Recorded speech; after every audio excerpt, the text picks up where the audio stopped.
Hey everyone, this is Jamie Nelson with Equilibrium Counseling. Today on Interviewing a Therapist, I'm here with Rebecca Williams. She's invited me into her private practice, and so I'm excited to introduce you to Rebecca and what she's working on right now.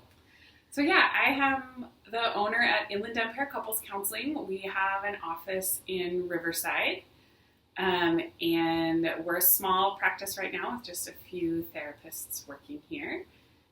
So with it being called Inland Empire Couples Counseling, I assume you see couples? Yes! I thought you were going to ask something about being in the Inland Empire. Oh, we're all in the Inland Empire right yes, now. Yes, couples. Couples. Yes. So that's the specializing. So I don't do couples. That is just something outside of mine. Mm-hmm. So I'm very curious about kind of what you've been working on, or if there's a trend or anything new, or something in particular you've been finding about couples extra interesting? Yeah, so we see all kinds of couples here. I do some work around couples who have faith issues or differences of faith. But what we were going to talk about today is couples where one of the partners has ADHD. Mm-hmm. And this is something that just kind of came out of my clinical practice. Okay. I had a couple come in where one of the partners had already been diagnosed, and they came in with the presenting issue of we want you to help us figure this out. Mm-hmm. And I was like, okay, cool, I'm going to have to learn some stuff, but let's get on it. Yes. So that pushed me to educate myself. And then once I knew how adult ADHD presents, I saw it everywhere. Yes. In the clients that I see. Because it looks so much different than adolescent or child ADHD. Right. The difficulties are different, and just how you've learned to cope with it. And then now you're adding in a partnership. So it's a different dynamic than even the parent-child. Now it's that equal partnership that it's got to show up different. Right. And I think that I liked what you said about coping, because by the time people get to me, they either know that they have it and they manage it, or they don't know that they have it, but they have figured strategies out for how to work around the symptoms, or they might be in a place where they're feel very frustrated with themselves, I don't know why I do these things, or I don't know why I can't do these other things. Yeah. I used to be able to do it. I don't know why I can't do it right now, or sometimes I can, sometimes I can't. And sometimes it will come to the stress part of it will really reach that phrase, a boiling point. It comes to a head. I don't know. When some outside life stress happens. Yes. So it's I was managing this okay as a single person, maybe even as young married people, but then now we have kids, and somehow adding that one extra thing in, or the job change, or going back to school, or something, adding that one thing in, now the symptoms have become unmanageable, and the spouse is left feeling super frustrated with as you were saying that, in my head popped up Jenga.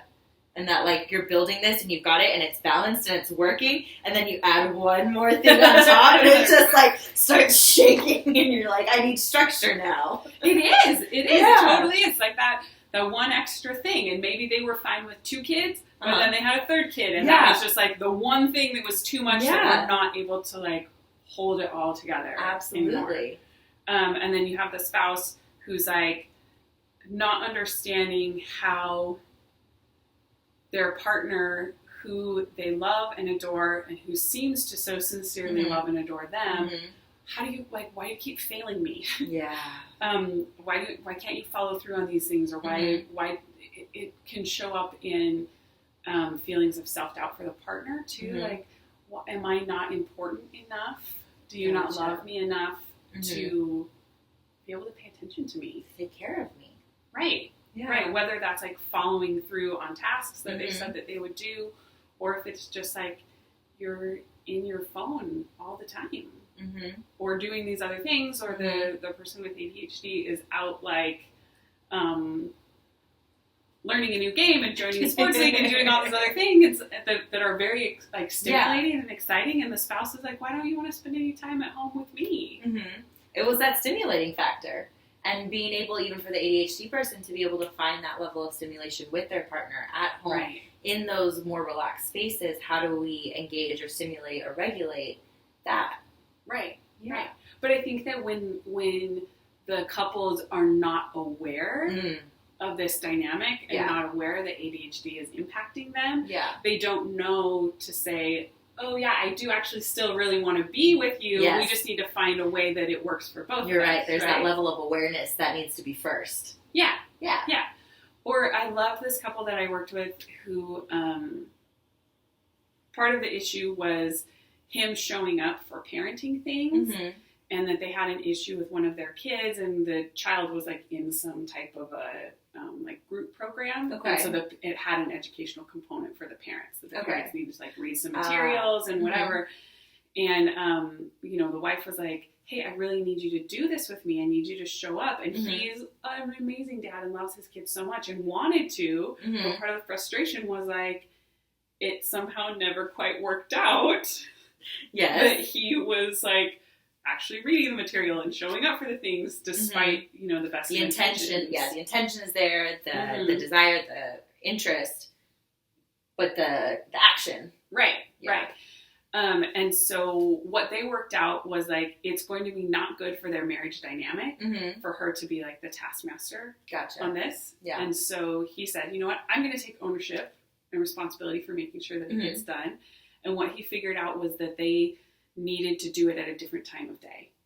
Yes. Because the time when she was wanting them to do it was the time that he was least able to focus.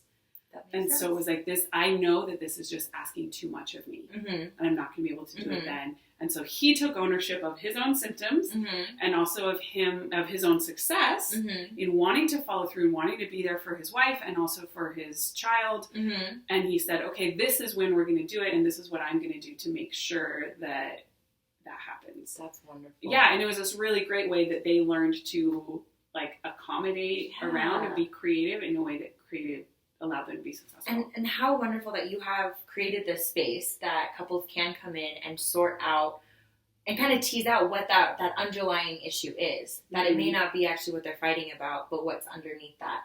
And then to have somebody who does have that level of interest or specialization or experience in that niche, to then be able to put that out. So, if somebody was looking for you, if a client or a couple or a partner or another therapist, how would they find you? The easiest way is probably through our website. It's iecouplescounseling.com. There's a ton of information on there, but also like the contact forms. You can schedule a consultation with me through the website. And I will link all of that below, so it's a click away. Great. Fantastic. And I think there was one other announcement you wanted to make. Yes. I'm going to be hiring another therapist to work in my practice. So if any awesome therapists out there in the IEs saw this video and you think, wow, cool, and you felt excited about this opportunity and not, if you listen to this and you thought, oh, wow, I am so glad there's someone else that wants to do that, this is not the place for you to work. Somebody else. But if you heard Jamie and I talking, so Jamie, don't come work for me, Jamie. Come with you. But if you heard this and were like, wow, rad, I want to be part of that environment, I want to be able to do that kind of work, then also through the website, you could submit interest through the contact form. I'll get in touch with you. If you want to, I also have a job description on the website that we can link in. I can link the job description too. That'd be awesome. Yeah, cool. It's it's on the website, but it's not in the navigation part, so you have to have the URL to get to it. Gotcha. We'll do that. Yeah. We'll figure it out after. But I have known Rebecca for a while now, personally and professionally, and you were awesome just to work with, to know, motivation, brainstorming. So I recommend you. If I hear of anybody, I'll send them. Okay, great. And thank you for having me in your office. I just keep staring at this. My ADD just kicked in.